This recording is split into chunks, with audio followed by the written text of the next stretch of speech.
Hey everyone, welcome back to the Pageant Project. My next guest is Claudia Michelle, who is the reigning Miss New York volunteer. I'm looking at her bio over there. If you're wondering why I'm looking away from the camera.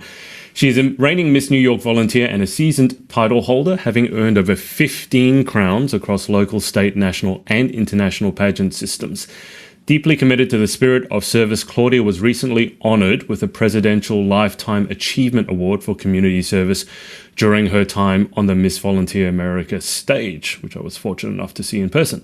Beyond the crown, she works for an international social media marketing agency while also leading her own influencer and creator agency, combining her passion for digital strategy with purpose-driven impact. Well, Claudia, welcome back to the show. It's been a long time since we chatted, and we bumped into each other at Miss Volunteer America.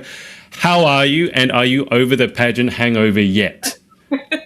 It's so good to be back and see you. It was like the best surprise ever seeing you at Miss Volunteer in the middle of Jackson, Tennessee. I'm like, I did a double take. I'm like, no way. All the places to bump into one another. And it's like, you asked me, do I remember you? It's like, of course I remember you. I never forget a face. But it was wonderful seeing you then. We'll get into your experience over there. Is a pageant hangover done? Did you not have any? I mean, you're an experienced title holder, so was it all smooth sailing when you got back, or how's that been? It was. The ride back was interesting. My flight was canceled, actually, so I wound up driving back. I did a 16-hour drive one way in an overpacked car, so I think that was like the worst part of the week. But I think it's like, there's a little bit of pageant hangover, but I think more like pageant like sadness, like depression, like you're just like, aw. A lot of the girls started giving up their titles. My roommate Morgan, Miss Georgia, just gave up hers. So I'm like, oh my God, like it's happening so quick. So I don't know what you would call that, like the opposite of a pageant hangover, but yeah. I don't know which is worse, pageant hangover or pageant depression. They both sound pretty traumatic. Okay, can I just ask, I was always wondering why American title holders will drive to go to national pageants. And then I had the unfortunate experience of booking my flight on American Airlines, which I will never, ever do again. But can I just ask, why was your flight canceled? Like, who was it with? What happened? It was United. So my flight there was super smooth. I left from Newark. So, being in New York, you have 3 airports, LaGuardia, JFK, and Newark. I like Newark. I know that's like kind of controversial now. But I had a direct flight from Newark to Memphis. And then on my ride back, way back, it was the same, but I had friends and family that drove, honestly, just for like logistical reasons. But I know that there were other title holders that drove as well. Yeah. I think the main reason is number one, cancellations, because they're so frequent, you just don't know. And also you're traveling with thousands of dollars worth of makeup and gowns and all the things. So God forbid your luggage gets lost. Like, that's not something you can go to Target like easily replace. There's so many nightmare stories. So I don't blame girls at all for driving hours to get to a pageant. Oh, how frequently do flights get cancelled or luggage lost? Because I've seen all the nightmare stories that you see on social media. You never quite know which ones to believe. But my luggage was almost lost on the way there, which I wasn't happy about. How often do flights get cancelled? Honestly, this was the first time I've ever had a flight cancel on me. Go figure. So that was like perfect timing. I do think it has a lot to do with weather. I had a family member who was supposed to leave from JFK to come see me, and their flight was completely canceled. They couldn't even rebook. So it was like, they felt horrible. But it was because of a really bad thunderstorm. So I think that had something to do with it. But as far as luggage goes, the only time I had a luggage issue was when I was flying overseas to Germany. And my luggage was routed to Prague, but I was routed to Berlin. So my luggage got to see Prague before I did. So that was interesting. And that was a whole nightmare of international travel. I won't even get into that, but it's crazy. I guess at least you were on the same continent. I don't think Prague is that close to Germany, but at least it wasn't sent to China or something like that. I guess it's fortunate that your flight back was cancelled rather than your flight there. That would have been interesting. Yeah. Yeah, that would have been interesting. All right, so let's recap Miss Volunteer America for those who weren't there and for those who were there. I can't believe how many of the state title holders have already, had their competition, already given up their titles. I've been trying to keep track of it, and there's so many already. I think there's like 3 pageants that are happening this weekend already. But why don't you recap for everyone your time, your experience at Miss Volunteer America and with the system in general? I've spoken in glowing terms, I think, quite enough. I think people think I'm some sort of spokesperson or being paid to do it, which I'm not. I should be. I'm not. You got to get you on the payroll. Absolutely. But what was your experience like, and what was your time in Jackson like? So I won. So the Miss New York Volunteer Organization is small but mighty. Our state pageant was in Albany in January 19th, and I won. It was an amazing time at the state level. And I was one of the last contestants to have a state pageant. As we can see now, we're seeing a lot of these girls be crowned like a month, if not, sooner after nationals. So these girls have almost a year prep. So I already knew walking in, I'm like, okay, I have 5-6 months max for prep time with the title. And I really made the most out of it. So thankful for my, state board and my own personal team of friends that I've picked up along the way to help. But we were able to go to the team pageant in March. So that was kind of like the beginning of the experience, so to speak. So I was able to meet a lot of the state contestants. It was amazing. We got to see the stage and kind of get a little more comfortable with Jackson, Tennessee, like kind of know the lay of the land. And it was great. And then I had like maybe I think 2 months-ish, maybe 3 from the teen pageant to Miss. I wound up leaving a day before arrivals because I was afraid of flight cancellations. I'd rather be there a day early and like cool my heels and like do a Walmart mobile order than have to rush and be stressed. So shout out to Christine on the national board for recommending that. She's like, Claudia, get in a day early. Yeah. Don't regret it. But within that window, there was a lot of prep, more or less from a wardrobe perspective and a mindset perspective. I know we'll get into it later, but I live and breathe my platform and advocacy. So it wasn't a challenge for me to work it because crown or not, I'm always doing it. And it's a pleasure to be able to do that. Yeah. But Joann's, I will give them a shout out. Love Paige, love Fernando. They're the national sponsor for Miss Volunteer America. And I found out that they gave a really generous sponsorship to every single state contestant, whether they won or whether they were at large. So I was able to experience going to South Fulton, Tennessee and meeting Joanne and having the whole experience. And my entire wardrobe that I competed in was from Joanne's, from Fernando Wong. It was all custom. And I've competed many years, you've known this. And I am very fortunate for every piece of wardrobe that was sponsored and given in some capacity. But I will say of all my years of competing, that was the most incredible experience I've had, from soup to nuts, from start to finish, working with their team and just really being treated incredibly. So I cannot recommend them enough. I went there twice. Memorial Day weekend, I did like a 72-hour nonstop trip. And then I went right back to work on Tuesday because we had off Monday. So that was a lot of logistical prep on that side. And then just getting into the mindset of competing. This is the first time that I've done a pageant at this caliber with talent.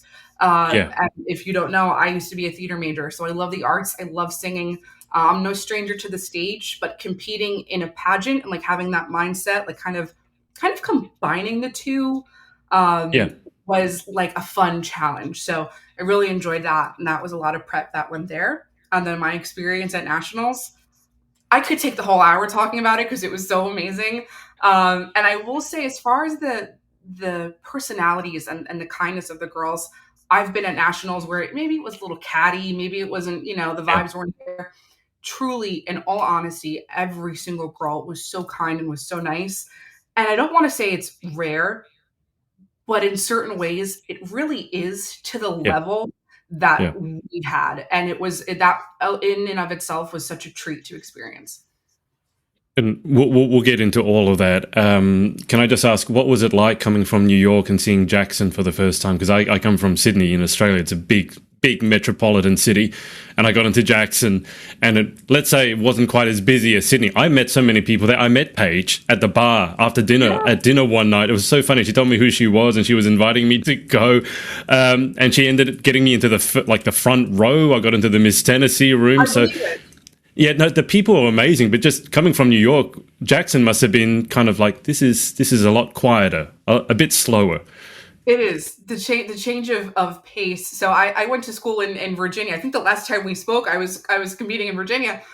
So I had a little taste of the South, so to speak, but obviously Tennessee, I would say, is a little, maybe a little further south. Yeah. But the level of kindness and how personable they are, I know coming from the North, um, we're nice people. I will always say that, but we have a little bit harder of an exterior. Yeah. And anytime someone's nice to us, we're like, all right, like, what's your angle? Like, what do you want? Like, what's Yeah. happening? That's Exactly. not the case down there. So everyone is so genuine. They're always like talking in the nicest way. They're always wanting to have conversations. There was a little part, like the kind of the area that the hotel was in. It was giving like Long Island, New Jersey ish, as far as like the shopping centers, like that little area. I was like, Okay. okay, like this is kind of feeling like home a little bit. But you know, as you venture out, you definitely feel like you're in the South in a good way.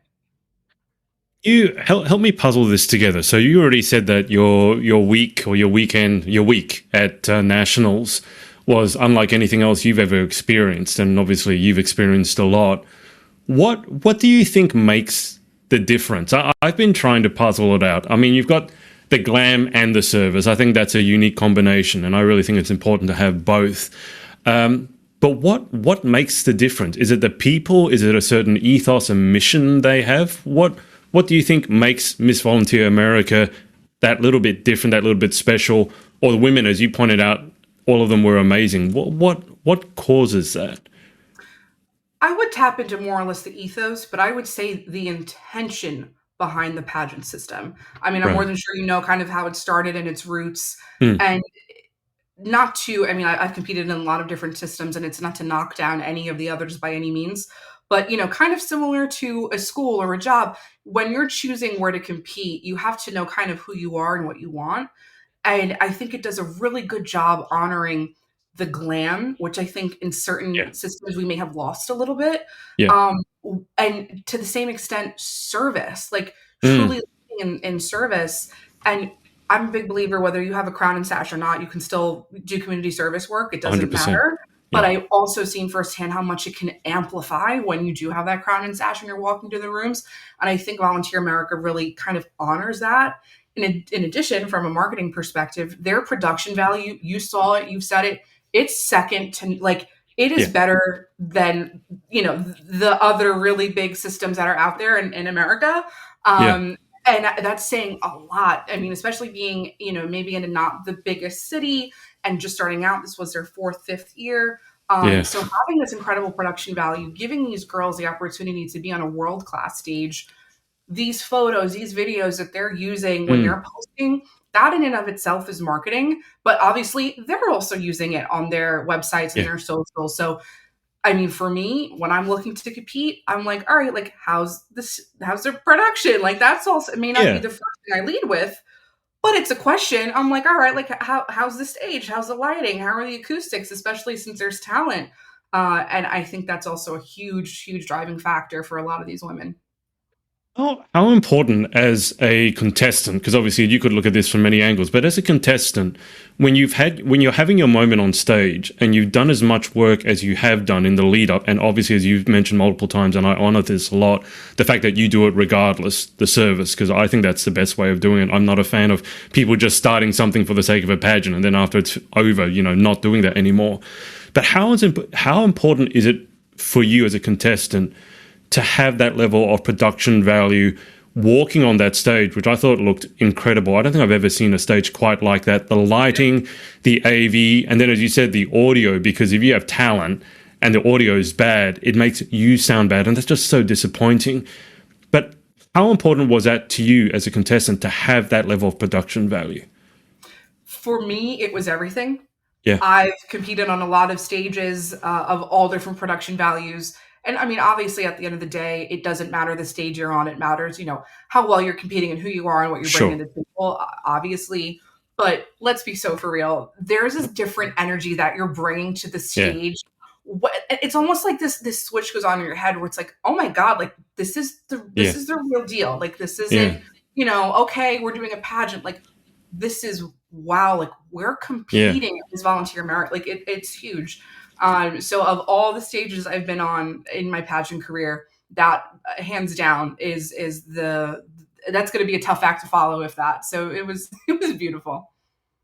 What when you step on stage, can you just give the guys and girls watching an idea? What can you see? Because there's a lot of lights coming at you. We can see you.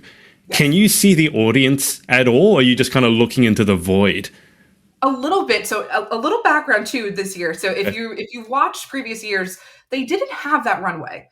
It was like a little triangle, and you didn't walk out as much. I know, for people watching, if you go back and look, you'll see the difference. Yeah. So the other good thing I'll mention is that we had so much rehearsal time, but like dress rehearsal time. I've never experienced that at any other pageant to the extent that I did. And I think it calmed a lot of our nerves, because it's one thing if you're practicing, in your sneakers and like your loungewear, but it's a whole different game when you're competing in your heels and in your gown. There were little steps. You wanted to be good with that. Yeah. There was also an element of cameras. Like, it literally felt like a live production that you would see at like, NBC, ABC back in the day. So you wanted to coordinate, all right, where am I looking? What's happening? Yeah. So when we had all this stage time to practice, we were able to kind of get used to the auditorium, but also because we had that extended stage, the judges were sitting right at the end. And that was just from a competing standpoint, that was the best possible angle, because they're not like looking up at you. They're not giving they're not like at a weird angle. They are straight on. They're a little bit up. They can best view in the house. So we were really able to kind of lock into that little area. I know I sang for my talents. I was able to really kind of make that a focal point when you're walking down the runway. It's hard to miss. So props to them for switching that stage. I hope they keep it. It was great. And just looking out, honestly, it was so indescribable. No words. It was amazing. Oh, I'm jealous of you. Can you talk a bit more about rehearsals? Because again, if the people watching haven't seen it, I strongly recommend, because you can still go and see, I think, the finals night. It's still up on the Miss Volunteer America website. But they would have the big screens, and they would have the live camera feed of you guys competing or doing whatever or announcing your name, and then they would pan to a pre-shot cut, like a panning shot of you guys many times in the same outfit, and then like 3 or 4 or 5 of you sort of standing there posing, and they would intersplice that on the live broadcast, which I'm like, having done a bit of that, I understand how they did it, but I've never seen anything like that at a pageant that I've been to in person. But how much rehearsal did it take? Because as you said, you had to work with cameras, camera angles, you had to be dressed up for those camera shots. Then you had the behind the scenes with Christine and the Crown Club. And then for talent, like you had to, I'm sure, like, where am I going to sing to? Where am I going to stand? The lighting, the sound. So is it just my imagination, or did the rehearsals have to be like another level of professional above the ordinary pageant, so to speak? Absolutely. So the in-house production team, Frank and Alexa, who was the first Miss Volunteer America, they really led a lot of that rehearsal, and they ran a tight ship in the best way possible. But you also, and I'm more than sure you know this, we didn't have our phones, and the content creator in me was like, I'm like this, I'm missing out on like the pure gold. Like, oh my God, like it was tough. And I know a lot of my sister queens also shared that same feeling, but that's just the way the cookie crumbled. It is what it is. So I think also because we didn't have our phones, we weren't obviously as distracted. We were able to focus a lot more, give our undivided attention. And I think that also attributed to how good the production value was, because we really had, the full attention. But as far as rehearsals for talent goes, that was very different. We each had a 10-minute slot based on the days that we did talent. So the morning of my talent, we would individually have 10 minutes to own the stage. For dancers, it was really good for them to market. For singers, making sure the acoustics sounded right, making sure the mic wasn't too hot. I used a mic stand, making sure it wasn't, covering your face, or it wasn't too low. Just really getting used to that. And then at the end of the 10 minutes, you were able to meet your director or your chosen or honorary director to kind of speak with them and have them give you feedback or whatnot. So rehearsals were definitely seamless, but took a lot of the time for sure. I can imagine. I mean, the end production, the end result was so good, it doesn't happen by accident. Yeah. Can I ask, I mean, this was my first time seeing talent, At any live pageant that I've been to in Australia, we don't have talent sections. And so to see it live was something really spectacular and special. What was it like getting on stage? You sung. I don't think I was there for when you sang because I got in late because the flight was cancelled. And I missed that night. But what was it like? We've already spoken about the stage and getting to perform as a pageant girl on the stage, but the talent, whether it was singing, dancing, doing poetry, what was that like getting to have that stage and have that huge audience and all that cameras? That must have felt something. I think I said something kind of similar to this during the Crown Club with Christine. But for so many of us, whether it's singing or dancing or another talent, we've been doing this since we were little girls. Yeah. So it's just in my mind, the song I dedicated to my mother, but it was also kind of like a little moment for like 7-year-old Claudia because it's just going back to this production value and really feeling like, wow, this is a real deal to be able to share your passion. In my case, it was singing on this level of stage and having the audience attention for a minute and a half, Yeah. really feeling like, this is it. Um, you have no words. It really was the best feeling. And I love watching that video. My friends all screen recorded it. They were like, oh my goodness. It was the best. It was the best. It must have been quite emotional in your case as well, performing talent. It was. It was. Were there any tears shed? Prior, so prior, to that, it was just almost like a self-reflecting day so for me, my talent was the last day of competition. Um, and it was just very like this full circle moment, self-reflection, being like, hey, like whatever happens, you got through it. You did this, everything going on in your life, being here, having, your mom here. Like it was really just this can be my moment. Like this is my moment. And it felt so well deserved. And I think especially in pageantry, a lot of girls were like, we don't want to be conceited. We don't want to be like, yeah, yeah. But I think there also was a level of, hey, you got to take a step back, give yourself Yeah. grace and acknowledge that, hey, you do deserve this moment. You worked so hard. You can Yeah. own that stage. You can really take it in and give yourself permission to do that. And that's what I did. And it was one of the best feelings for sure. And the volunteer award when you were given that, Yeah. what what did that feel like? I mean, obviously, I ask people very often what their favorite phase of competition is, whether it's swimsuit, gown, talent in this case. But what was that like getting that award? And if you want to go into a bit of detail as to all the work that you do, because I think that's important to highlight that as well. Thank you. Yeah. Um, so for background, the Presidential Service Award, there's 3 levels, and then there's the Lifetime Achievement, Mm. and emphasis on lifetime because you have to document 4,200 hours, but not in one year. Like I will be so honest, there's no way in one year.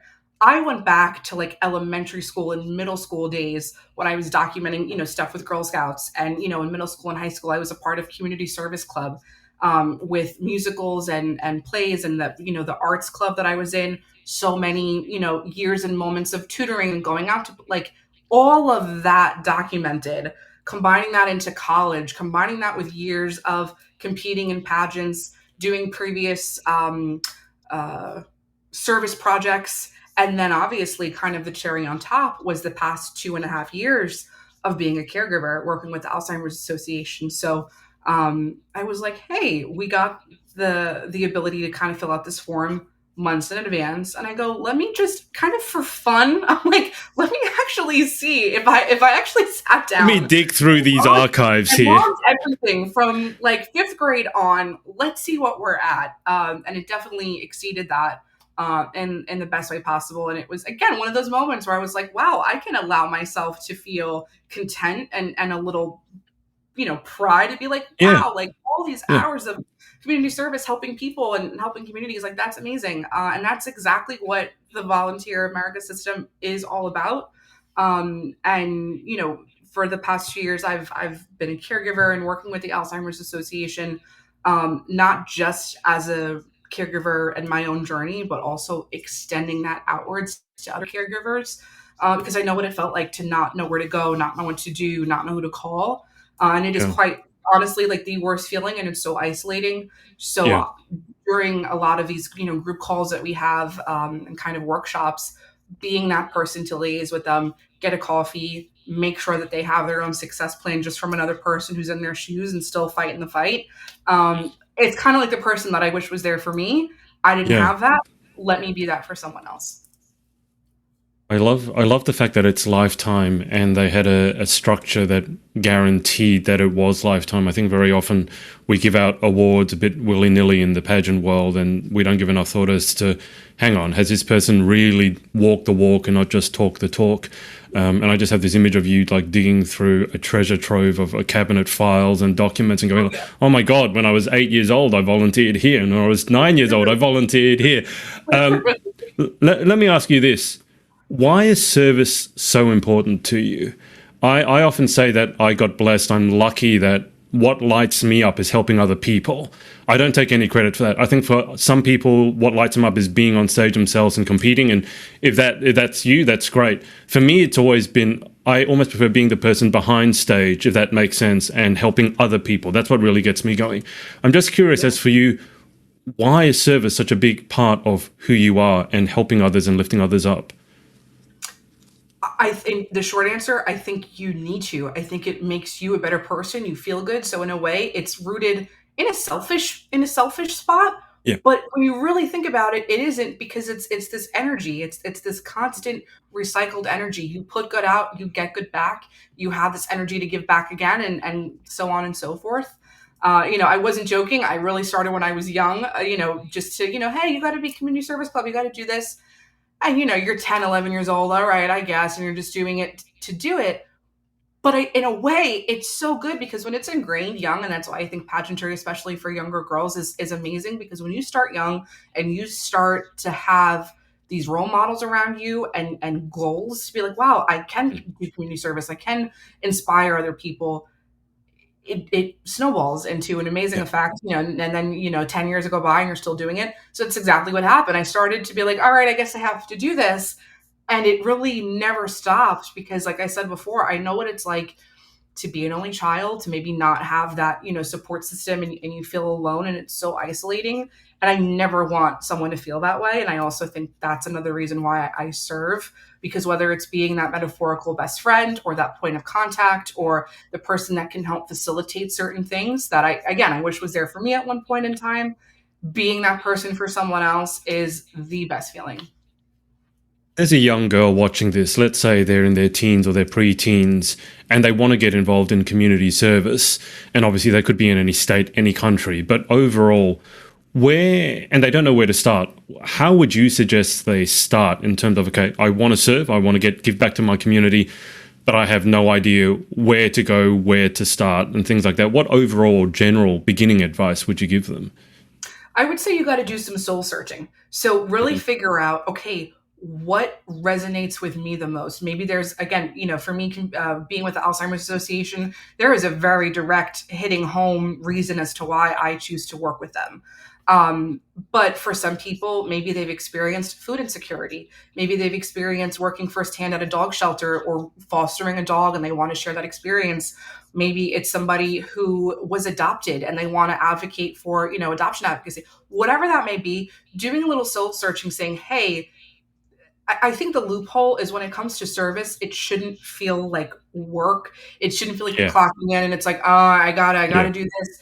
It should just feel like I'm already living X, so I have to do Y. Like it should be that. So really taking the moment, figuring out who you are and what matters to you, and then just small steps. Like I said, whether it's volunteering at a soup kitchen just to kind of, for food insecurity reasons. And it may not even be because you experienced that, but it could be because you saw a friend at school Yeah. experiencing that, or someone at church, whatever it may be. Just having that connection, I think, really, really makes a difference.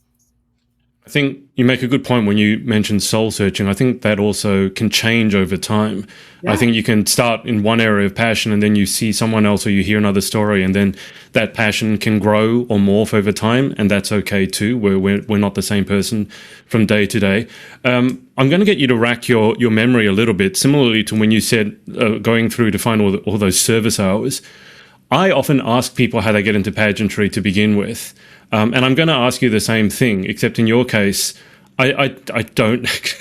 So I don't know how long it would take to go through your pageant history, but can you give us the bullet point version, if you can remember, like back to your first one and then the major milestones? Absolutely.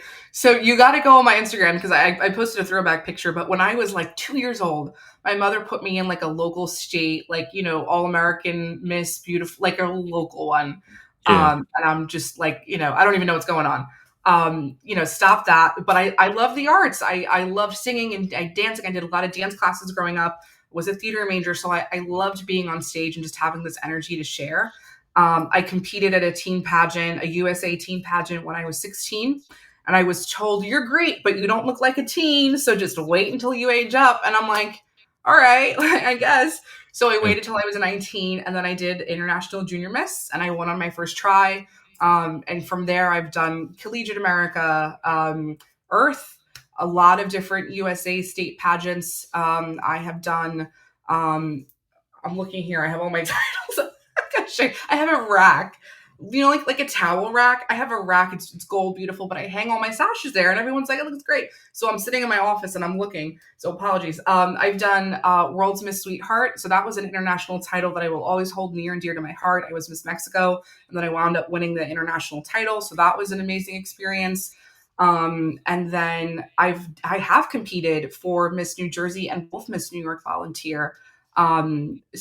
Different occasions. I second runner up the year that Cassie won, and now she's Miss New York. She's a dear friend of mine. So again, going back to how incredible pageantry is, you pick up these friends and these sisters along the way.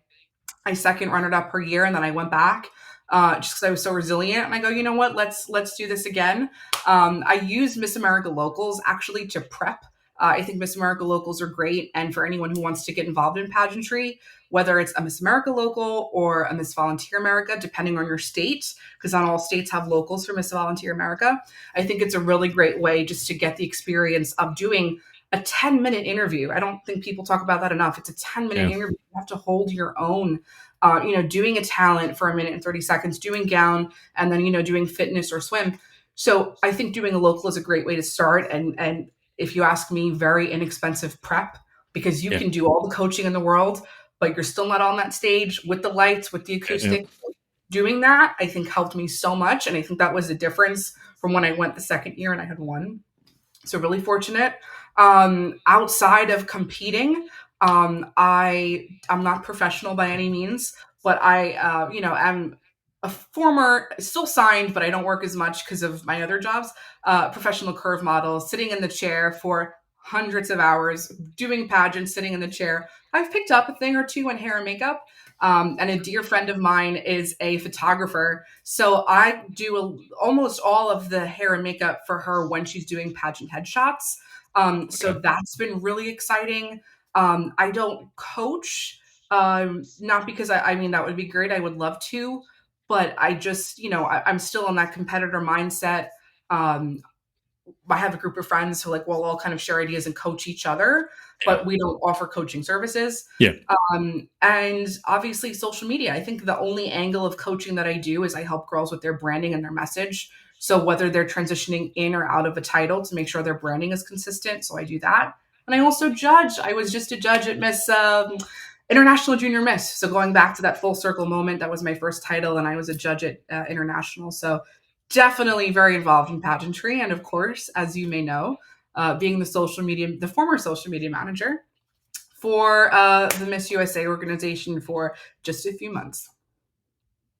I think everyone knows that. I certainly knew that last part, and we'll get into that in fair time. By the way, I just want you mentioned Miss New York and Miss New Jersey Volunteer.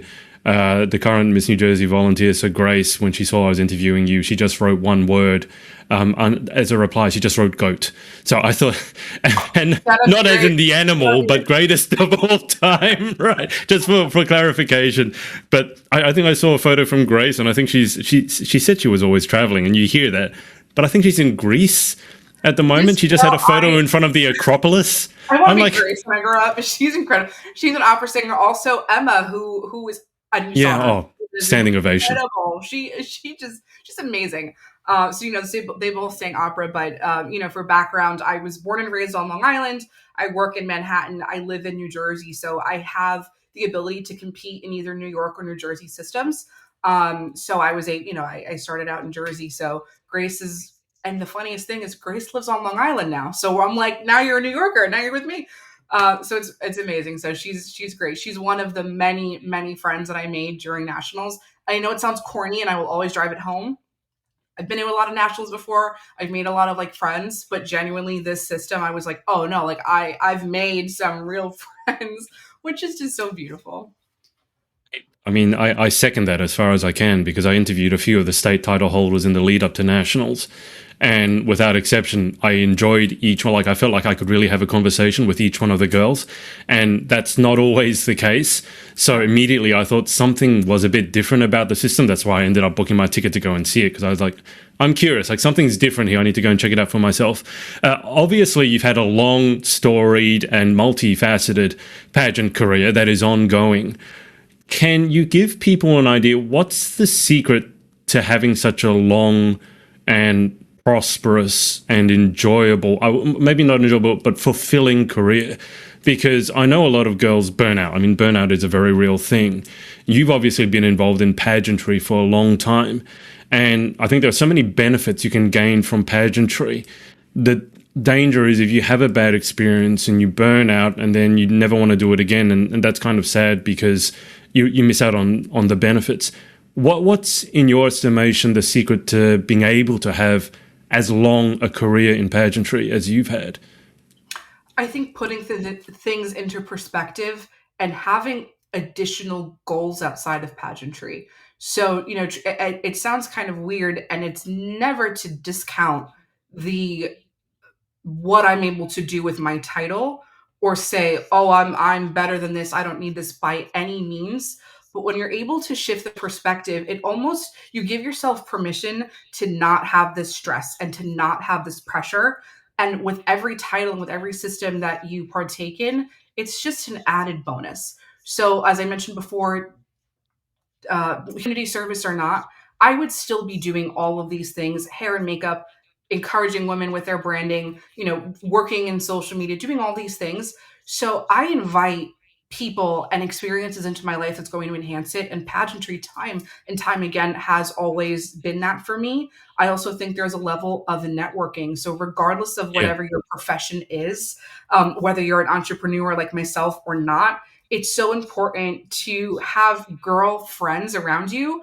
And as someone that works maybe not always with a lot of women, I'm like, all right, I need to have friends. I need to grow my support system. And pageantry, time and time again, has always been that place where I can lean on and get friends and get people that we can bounce ideas off each other. I think with every system and every pageant I've competed in, there's just a different caliber of women in their mindset, and they're never thinking small. And you can't, it's hard to come by in other areas, but it's always a sure bet with pageantry. So I think having the angle of saying, hey, pageant or not, I still have other goals. And when I add this pageant title to my life, it's only going to enhance it. It's not going to define me.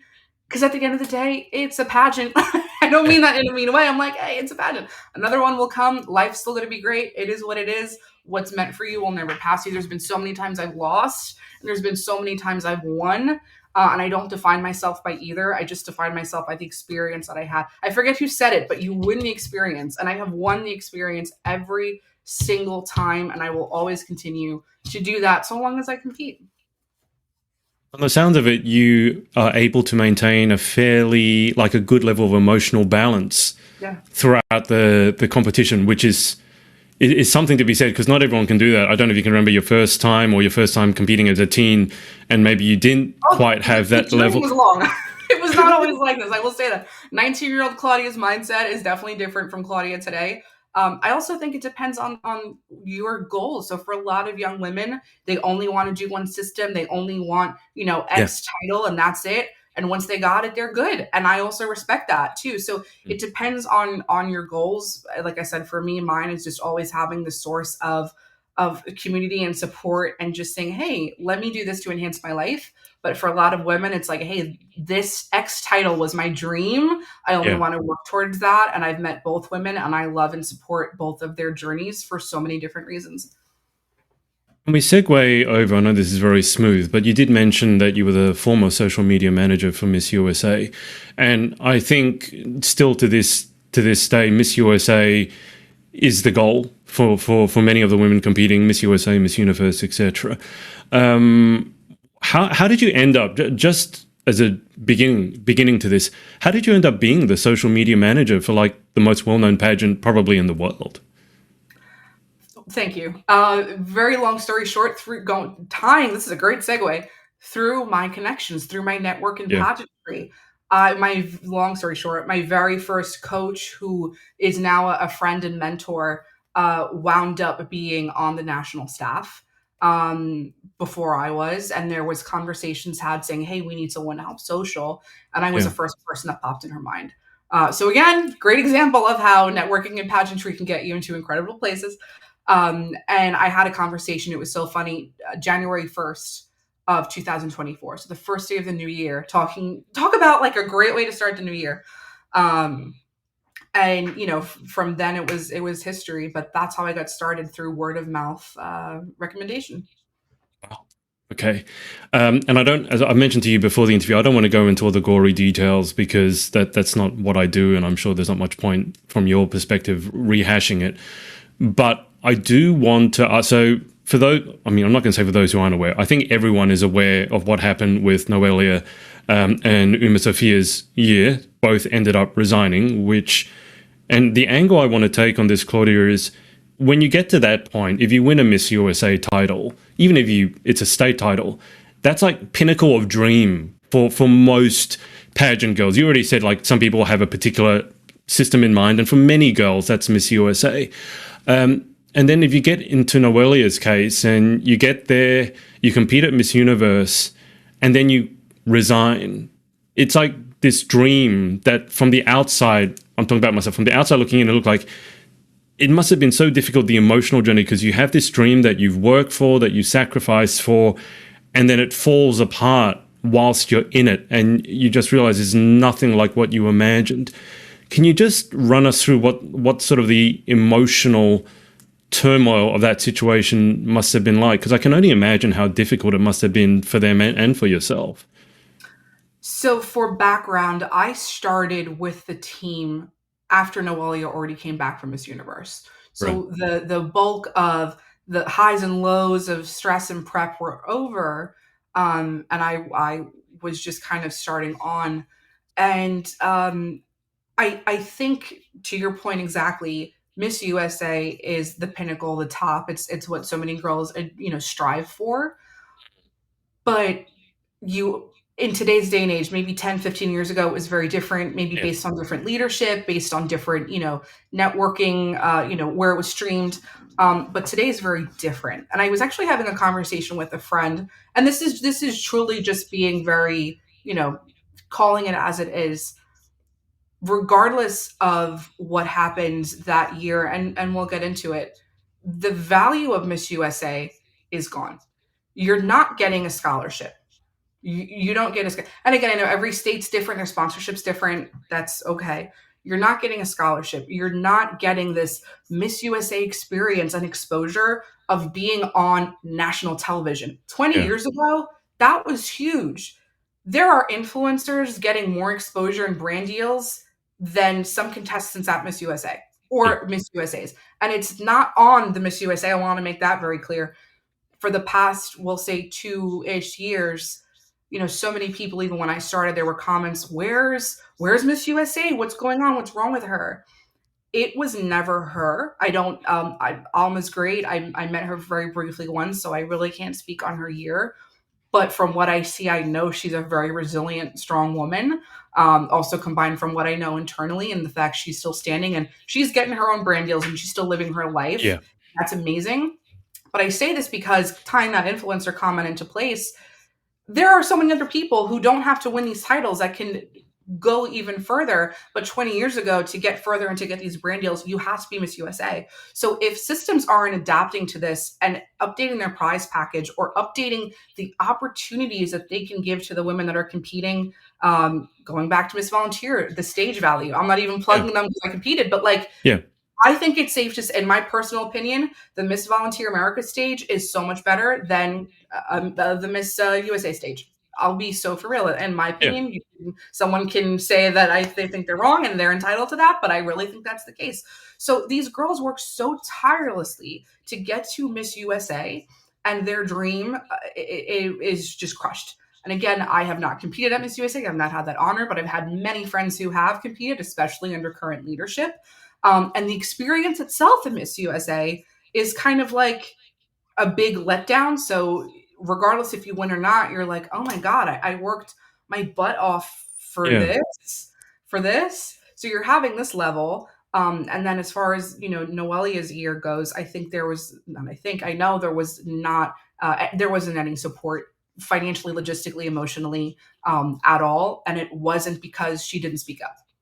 She spoke up a lot, not only to national and international leadership.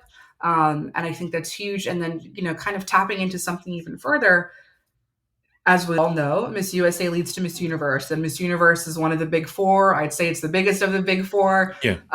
And you're having current leadership that's not holding, I would also argue, one of the largest, nation pageants, Miss USA, accountable. That's their biggest pageant aside from, Miss Universe. Maybe you have a couple other countries that really do it big, but we all know is like Miss USA. So if you're not holding your biggest country accountable based on the actions and how they treated their teen and Miss Titleholder, I think that's huge. Yeah. So it's really tough for me, because I'll be honest, I got a lot of DMs from young women saying, should I still compete? Should I still compete? Yeah. And from what I know, and I have to be like really, it's tough because there's a part of me that it's like, especially now that the age limit's gone and the cat's out of the bag, right? Like when Alma won her state title and a lot of the contestants for Alma's year that didn't know what was going on, they're kind of exempt from the judgment, so to speak. But at this point, everybody knows what's going on. Yeah. Everybody knows. So I'm a big believer, actions speak louder than words. I will talk the talk and walk the walk till the day I die, no matter what.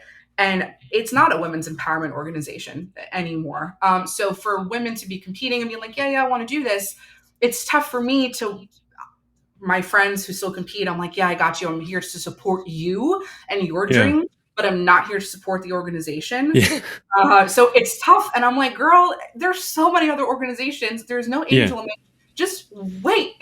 Just wait. So, and again, it's my own personal bias and I'll get over that. But I think it's a little telling too, where it's like, okay, now everybody knows.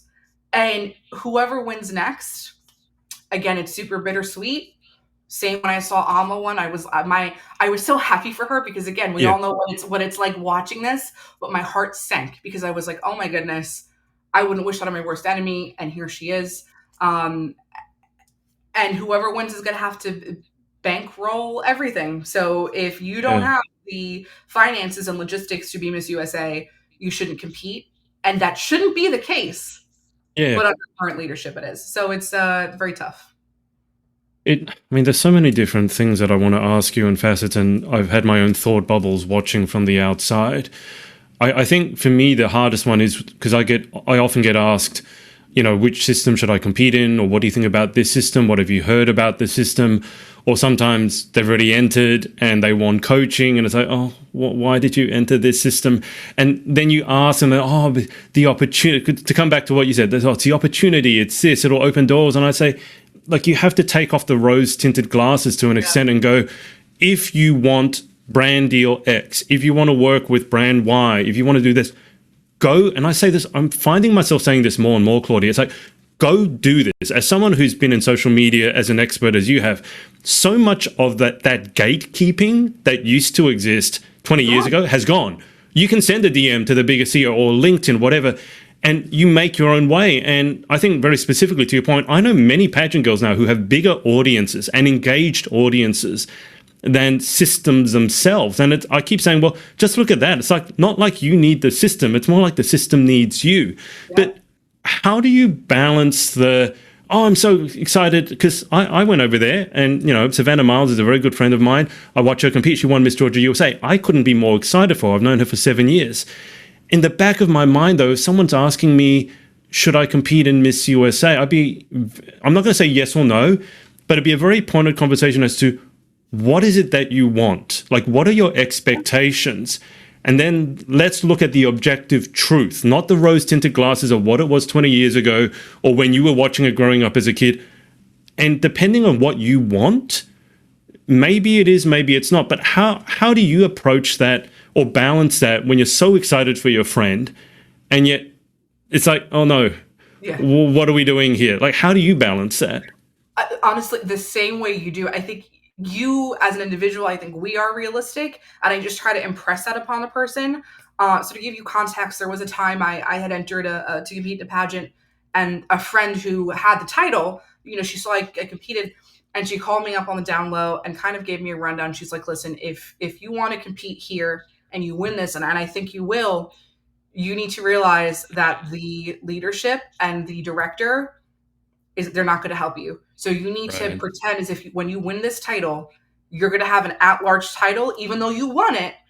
But you're not going to get any help. She goes on, I'm just saying that because if I had known that when I started, my life would be very different. And that wasn't the case. She's like, and I love you and I want you to know. And that for me, I respected the hell out of her for doing that. But it also allowed me to shift my perspective. And I go, you know what? That actually is what I want. I've won titles. I've done titles at large. I know what I'm doing. If I can even just win my state, we're good, right? So having that very candid conversation with a person or a friend who wants to compete at a Miss USA pageant and go on to win Miss USA, I think there needs to be that same level of like brutal honesty of saying, listen, what do you want? If you're expecting to win and live this life of lavish and have everything given to you, you're delusional. You got to wait a couple of years. Sorry. Yeah. But if you're just like, hey, I just want to win X title. I just want to win Miss New York USA. I just want to win Miss Nevada USA. Like, you just want to win your state. Great. Because I will say one of the things I've learned when I was on the national team, the state directors are the bread and butter of that organization, of every organization. Yeah.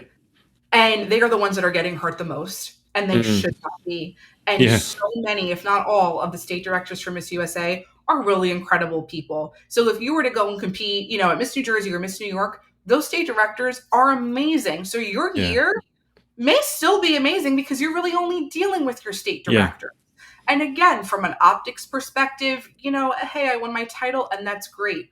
But you got to be realistic, and you also have to realize your experience at Miss USA isn't going to be aired on national television and, having this great production. So if you just want to win your title for the sake of winning it, great. But if you're in it to win it and win Miss USA right now under current leadership, you just need a really harsh awakening of saying, hey, you have to either yourself or through sponsors understand that you're going to bankroll all of this and it's on you.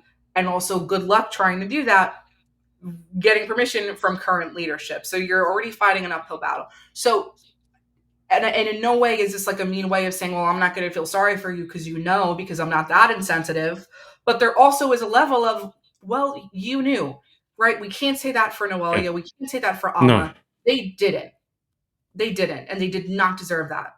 But from here on out, not that I'm saying anybody else deserves that, but what I am saying is they knew. Noelia and Uma didn't. There's a huge difference there.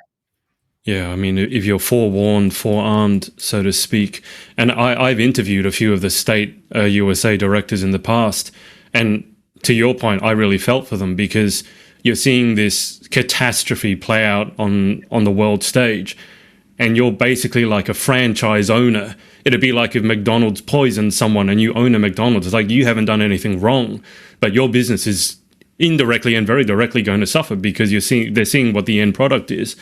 I was going to ask you, what do you think Miss USA and Miss Universe could do to restore their brand? I remember after the Noelia and Uma Sophia situation blew up, I looked at the Miss USA bio on Instagram, and it said something to the effect of, if you post something that we disagree with, we're going to remove it. And I just thought, hang on. You talk about giving women a voice. What you're really saying is, we'll give you a voice if you say what we want you to say. Right. And it was at that moment I went like, how tarnished can you make a brand? And I was going to ask you what you can do to restore, what they could do to potentially restore the brand. But I don't know that it can be restored with, as you said multiple times, current leadership. Because I think it's not about branding in itself. I mean, you do social media branding, and it's great, we can get into that. But at the end of the day, if you are a narcissistic person, or you're a toxic person, or you're someone who talks the talk. I mean, there was that clip that went viral about, the director of Miss Universe, and some people said it was made up. I don't know. But, we'll let these women enter, but they can never win. Yeah. When you hear that sort of thing, I don't think it's a question of branding anymore.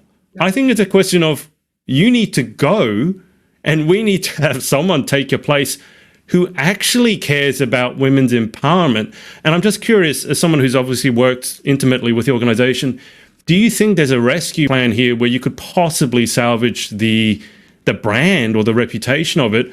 Or do you think it's just a case of we need someone else who actually is going to give a damn about the women competing? In my professional pageant opinion and in a professional business opinion, I do not see Miss USA making it another 5 years if the current leadership stays the same. I'm actually shocked they're still able to stay afloat, because if we take all the fun, glitz and glam and service out of pageantry for USA and Universe, it's a business. So yeah. I have been wondering, as I'm sure most of us have been this whole time, the Miss USA organization and current leadership is now a liability to the Miss Universe organization. So why would you want to keep a liability on? What good is that for your business? It's not a secret. It's not like nobody knows. So we really have to be like, okay, wow, either they're the biggest, most horrible business people in the world and don't know what they're doing, or something deeper is going on. And I'm not making any accusations, but let's be so for real. What else could be the reason? Would love to know. I don't. Yeah. Doesn't make sense from a business perspective. So we have that going on there. We're seeing really low numbers at the state level for girls trying to come out and compete. And again, we know it's hitting the state directors really hard, and that breaks my heart, because for a lot of them, it's like, that's their job. Like, that's their bread and butter. So they make their money and their livelihood. So to answer your question, I think the only way to revive it is to completely get new leadership that isn't, looking at this in a self-serving way of being like, how can this help me? How can I benefit from this? Yeah. But taking it and looking at it from a business perspective, would love to see someone who can tap into influencer and creative culture, because that really is the wave, giving these girls even more opportunities, and really doing a big, hard rebrand with new leadership and starting fresh. And even with that, I would say it's going to take time to mend the past, because it's tough. Like, how they're in a really big hole, and it's going to take time to get out of it, and the hole is still being dug deeper. So it's going to take a lot of time and a lot of restructure, in my opinion. I mean, we've talked at great length about Miss Volunteer America and the production values, how you had an amazing time.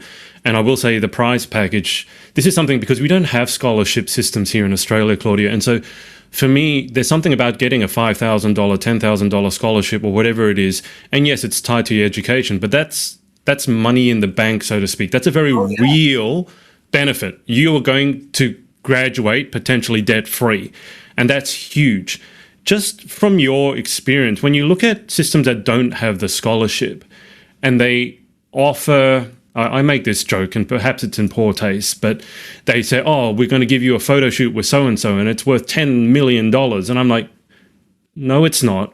Or we're going to give you, this. And it's like, what should people be looking for in a prize package? And I don't want to say this to be mercenary, but if you're going to give your blood, sweat, and tears to a system for a year, 2 years, 5 years, 10 years, if it's your ultimate pageant goal, I think you need to look at what it is that you want first off, but then also what's the potential reward. And I think a lot of girls get confused as to, they think, oh, I'll have opportunities. And I'm like, and again, in this day and age, those opportunities, I feel very strongly that you could get them if you really wanted them. You'd be better off going for that opportunity yourself and making it happen, rather than doing this circumventing, oh, one day I'll win Miss USA maybe, and then maybe I'll get the opportunity, and then maybe it won't turn to a nightmare like it did for Noelia and Uma Sophia.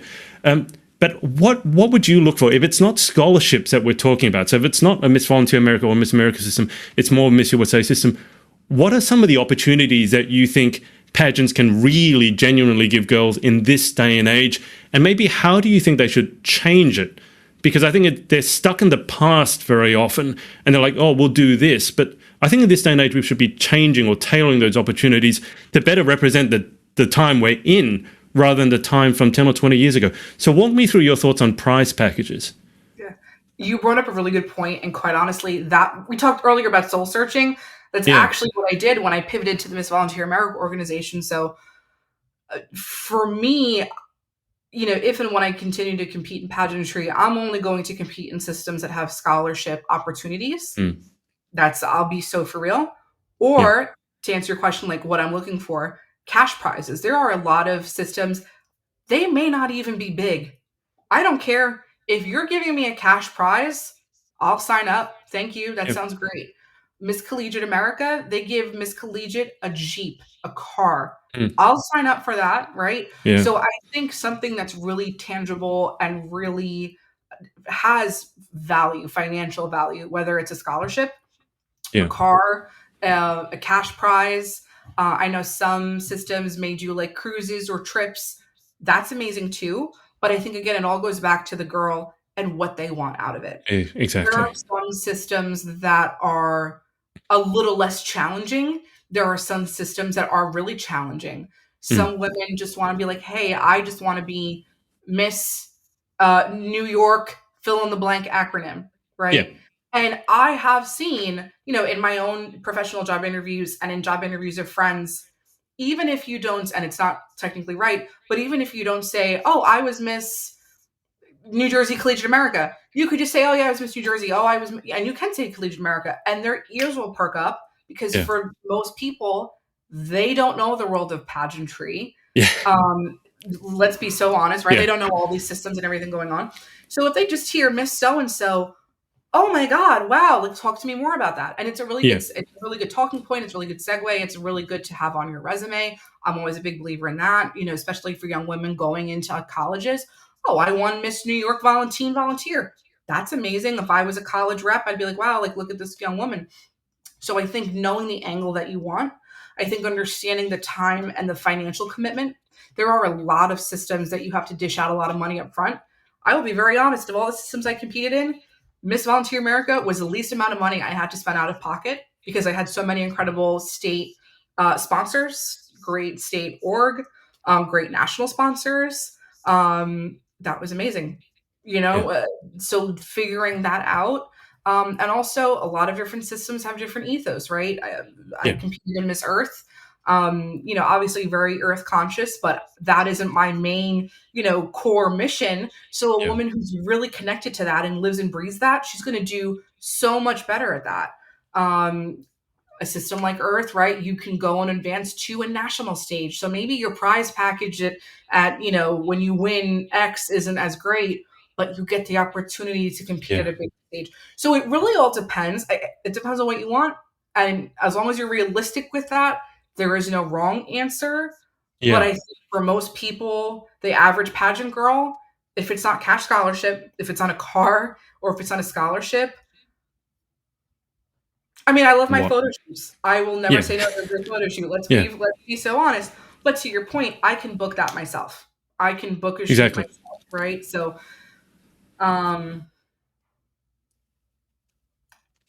it's a very different world, and I hope that a lot of systems, USA included, and volunteers, it continues to grow, will continue to enhance their prize packages to attract the right caliber of women in every system. I I was blown away by the caliber of women at Miss Volunteer Oh America, yeah. and I continue to. And I don't want this to sound like I stereotype people, but even as much as I worked in the pageant industry, it's like, oh, this person's getting their MBA, this person's getting their second master's, this person's a doctor, and I should know better than anyone else that pageant women are just as intelligent as anyone else. But I'm interviewing someone who's on track to be a future astronaut and is a fighter pilot Yeah. in the Air Force, and you're just like, and you do pageants, and like it. There's something about pageants, and I don't know exactly what it is, and I don't know if you've given any thought to it. There's something about pageants that's unique in the types of women, the type of women that it attracts. It's a thing like women who are intelligent, ambitious, creative, entrepreneurial, and yet also want to give back beyond themselves. And I haven't really been able to pinpoint exactly what it is that attracts you guys like moths to a flame. But I don't think of any. Someone's pointed out sorority, and I don't know. But have you given any thought to like what is it that attracts you guys? Like, what is it about pageantry that keeps you coming back, coming back, coming back? As I make the joke, never trust a girl. Pageant girl says she's retired, she's lying, Yeah. she's just taking a sabbatical. What is it that keeps bringing you guys back in general? In my opinion, I think it's exactly that because I've gone to other places, I've been in other communities, and I've loved the people that I've met, the connections that I've had, but there's nothing like the community and the connections and the relationships I'm going to get from being in a pageant because it attracts those kind of like it's always a safe bet. I know that I can be inspired or uplifted or get a friend who's like, wow, like this, she gets me, she understands it.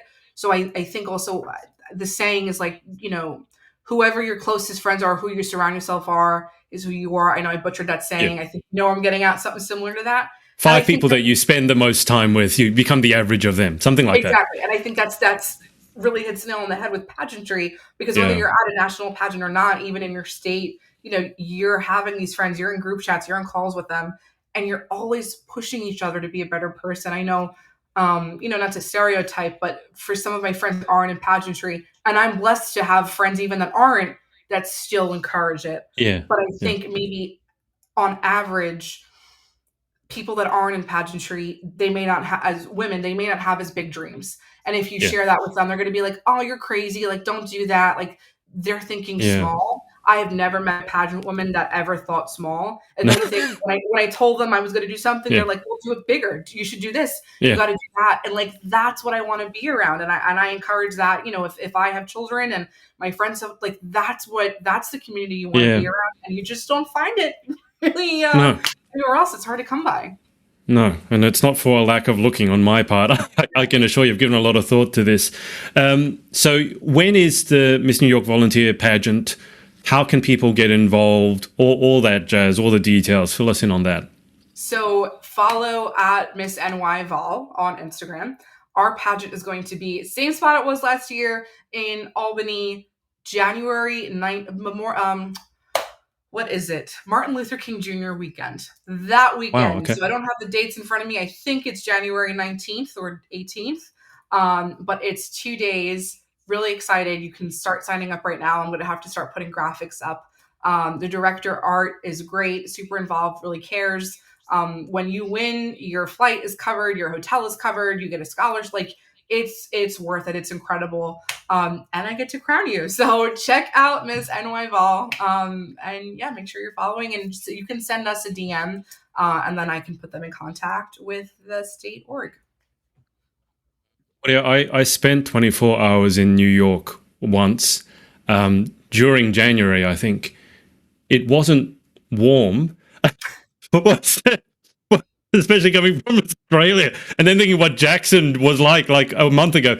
It's going to be a bit cold, isn't it? I hope you got good heating on the inside. I'm sure you do. Oh, absolutely. Well, technically speaking, fun fact, I think they just categorized Manhattan as a subtropical climate, which is technically the same climate that Miami is considered.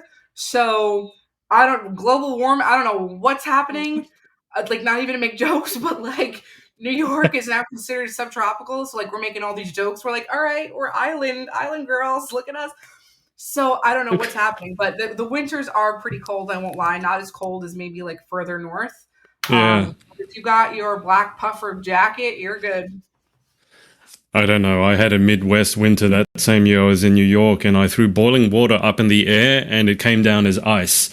So Oh, I don't think that happens in the subtropics. I could be wrong, but I don't think anyone puts New York and Miami in the same weather belt. Claudia, we've been on for a minute. Just before we go to the final 10, is there anyone that you want to give a shout out to? I know you've got an amazing network of people who've come in clutch for you many, many times. Anyone in particular you want to say thanks or give a shout out to before we go to the final 10? absolutely. My best friend, April Marishik, she took my headshots. That's the woman I do hair and makeup for. She's like the best interview coach ever, and she's not really even an interview coach.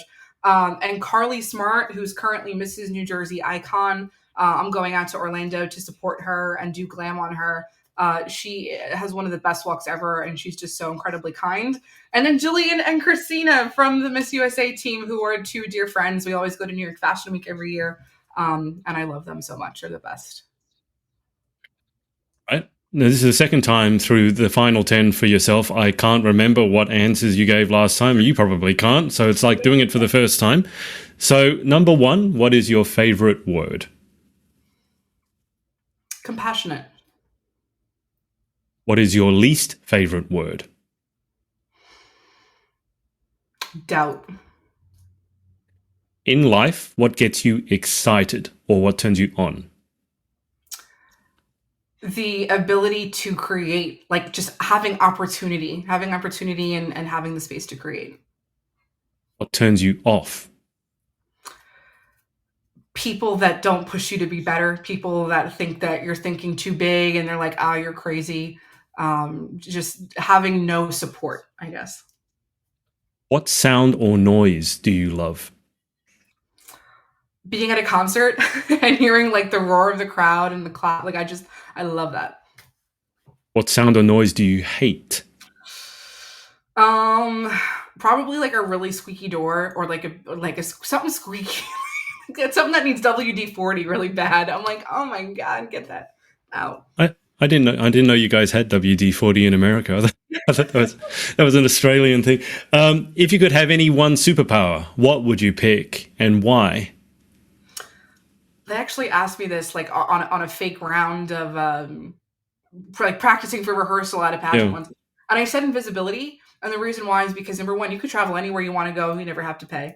But you can be in rooms and hear conversations that can help people. So hearing groundbreaking news to help other people, especially in the Alzheimer's community, different drugs and tests. So just having the ability to overhear and gossip, but for good.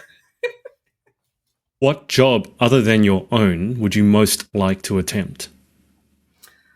Wow, to be a professional singer, like to actually have my stable income be from singing at like jazz clubs and nationwide and international. What job would you definitely not like to attempt? Not like to attempt. I attempted it once and it was being a waitress. I will always give credit to people that are waiters and waitresses. I couldn't handle it. And it's not like I'm like, oh, that's gross. I think it's amazing. I wish I had the capacity to do that. I don't. I would mess up everybody's order. So definitely not that one. If heaven exists, final question, what would you like to hear God say when you arrive at the pearly gates? Welcome home. And the people that are there waiting for me have been waiting and they can't wait to meet you. Perfect. Well, Claudia, that's it for round 2. It was so good bumping into you very unexpectedly at Jackson. But thank you so much for your time and for coming on and all the service. Thank you so much. Likewise, always a pleasure. I'll keep you on the line for just a second whilst I hang out with the audience. But thanks to everyone for watching, and we will speak to you next time. Bye for now.